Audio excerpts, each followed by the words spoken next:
Hello friends, welcome to programming solutions. तो आज हम हैकरंग की एक और मजेदार प्रॉब्लम सॉल्व करने जा रहे हैं जिसका नाम है सीक्वेंस इक्वेशन। तो आइए सबसे पहले प्रॉब्लम को रीड करते हैं। अच्छा, उससे पहले मैं आपको बता दूं कि आप इस वीडियो को पूरा देखिए जिससे आप कोई भी कंसेप्ट मिस नहीं करेंगे। तो आइए अब प्रॉब्लम को रीड करते हैं। Given a sequence of n integers p1 p2 and so on up to pn where each element is distinct and satisfies a condition that each element will be in the range from 1 to n। तो हमको कुछ integers दिए हुए हैं और वो सारे integers 1 से n के बीच में होंगे। For each x where x belong in the range 1 to n, find an integer y such that p of y must be equal to x and print the value of y on a new line. तो हमको यहाँ पे हर x के लिए एक ऐसा y find करना है कि हमारी ये कंडीशन सेटिस्फाई हो जाए कि p of y की वैल्यू x के बराबर हो, और हर y की वैल्यू को हमको न्यू लाइन में प्रिंट कराना है। तो हम सब मैथ के स्टूडेंट्स हैं, तो हमको ये चीज़ समझने में ज़्यादा डिफिकल्टी नहीं होनी चाहिए क्योंकि ये कुछ फंक्शंस के जैसा दिख रहा है। फिर भी आइए एक बार इसको और अच्छे से समझते हैं कि हमको करना क्या है। तो देखिए, हमको यहाँ पे दिया हुआ है कि हमारी जो x की वैल्यू है वो 1 से n के बीच में होगी।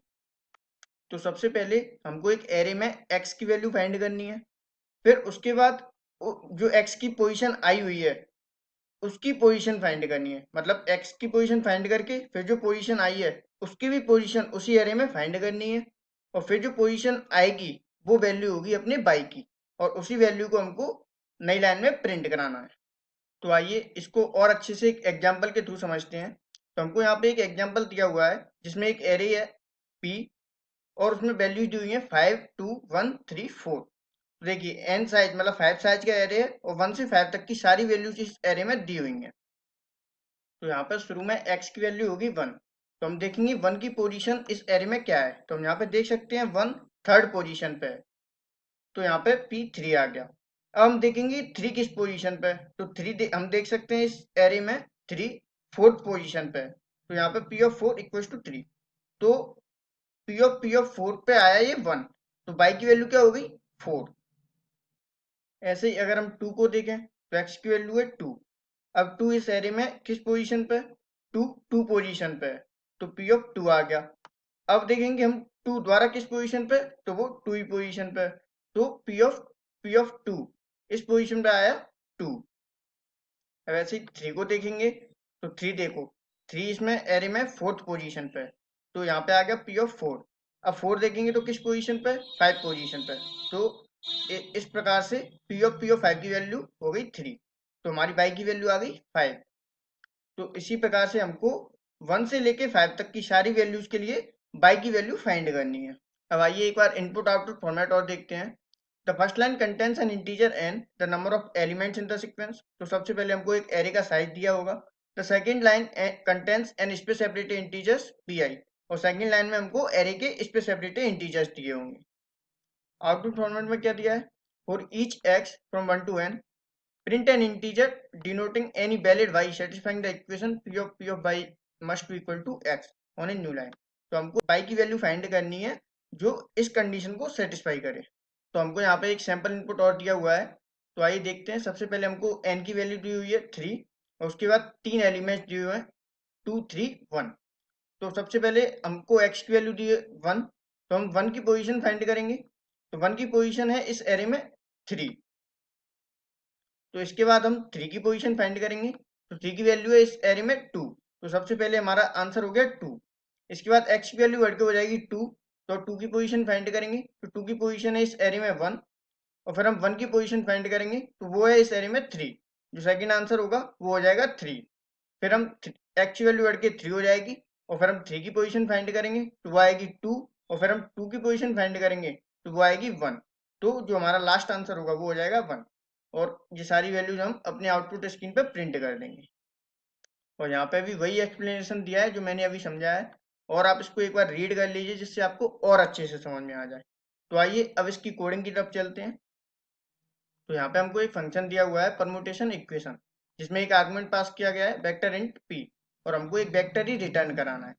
अब वेक्टर क्यों रिटर्न कराना है, क्योंकि हमको एक से ज्यादा वैल्यूज रिटर्न करानी है। तो सबसे पहले हम एक वेक्टर क्रिएट कर लेते हैं जिसको हम रिटर्न कराएंगे। तो वेक्टर क्रिएट कर लेते हैं रिजल्ट नाम से, वेक्टर इंट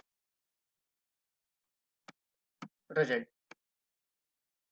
अब इसमें हमको दो वेरिएबल्स की जरूरत और पड़ेगी, इंट एक्स और वाई की, क्योंकि हमको पोजीशंस फाइंड करनी है, और साथ ही हम एक्स को 1 से इनिशियलाइज भी कर देंगे। वाई को इनिशियलाइज करने की कोई जरूरत नहीं पड़ेगी। अब हमको इटरेट करना है एक्स को 1 से लेके एन तक के लिए, तो इसलिए हम एक वाइल लूप यूज करेंगे और वाइल में एक कंडीशन डाल देंगे when x is less than equal to p dot size, क्योंकि पी डॉट साइज की वैल्यू होगी यहाँ पे एन।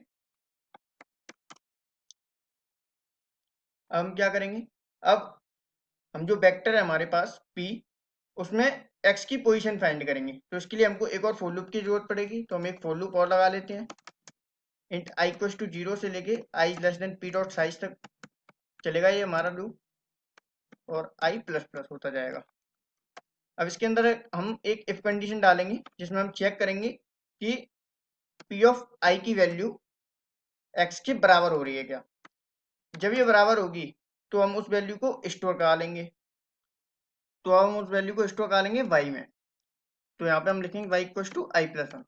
अब यहाँ पे हमने आई प्लस वन क्यों लिखा, क्योंकि जो इंडेक्सिंग है वो होती है 0 से स्टार्ट, और इस क्वेश्चन में जो पोजीशन स्टार्ट की गई हैं वो की गई हैं 1 से स्टार्ट।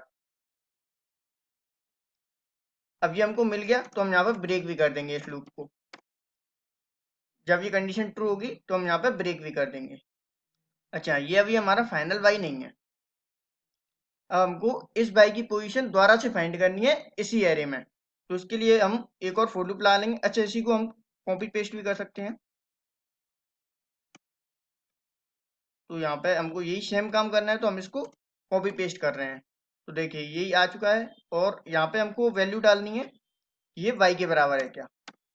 अगर ऐसा होता है तो y में अगेन y प्लस वन आ जाए, फिर इसके बाद ब्रेक हो जाए।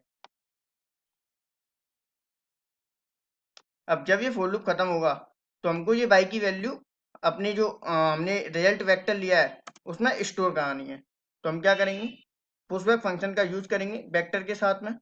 वेक्टर का नाम है हमारे का रिजल्ट, रिजल्ट डॉट पुशबैक, और इसमें हम वैल्यू स्टोर करा देंगे y की। अब जब ये हमारा वैल्यू खत्म होगा, जब ये कंडीशन हमारी फॉल्स होगी, जब तक y में इस एरे में सारी y की वैल्यूज स्टोर हो चुकी होंगी। जब ये वैल्यू खत्म हो जाएगा तो हम इसी वेक्टर को रिटर्न करा देंगे, तो हम एक रिटर्न स्टेटमेंट और लिख देते हैं, फाइनल रिटर्न रिजल्ट। तो हमारा कोड यहाँ पे पूरा हो चुका है, तो अब इस कोड को एक बार रन करके देख लेते हैं। आई होप हमने कोई मिस्टेक नहीं की है।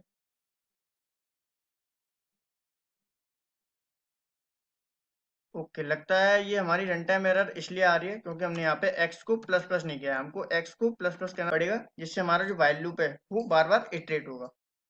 तो मैं हर बार मिस्टेक कर देता हूँ, हो जाती है कॉम्पिटेटिव कोडिंग में मिस्टेक्स, तो हम अपनी मिस्टेक्स को ढूंढते हैं और उनको सही करते हैं, इससे हमारी प्रोग्रामिंग और बेटर होती जाती है। तो अब इस कोड को एक बार रन करके देखते हैं।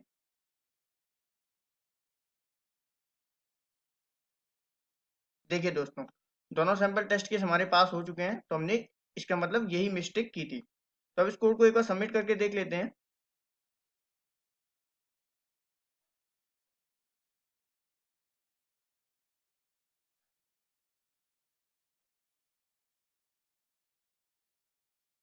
जी हाँ दोस्तों, हमारे सारे टेस्ट केस यहाँ पे पास होते हुए दिख रहे हैं।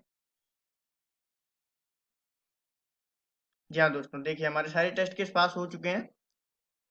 तो दोस्तों बड़ी सिंपल सी प्रॉब्लम थी, ज़्यादा टफ नहीं थी। तो आपको और कोई भी इसमें डाउट है तो आप कमेंट में मेरे से ज़रूर पूछिए, मैं इसका 100% रिप्लाई दूंगा आपको। और अभी तक आपने चैनल सब्सक्राइब नहीं किया है तो चैनल को सब्सक्राइब कर लीजिए, क्योंकि और भी अच्छी अच्छी वीडियोज कॉम्पिटेटिव कोडिंग से रिलेटेड मैं इस पर डालता रहता हूँ। तो थैंक यू सो मच।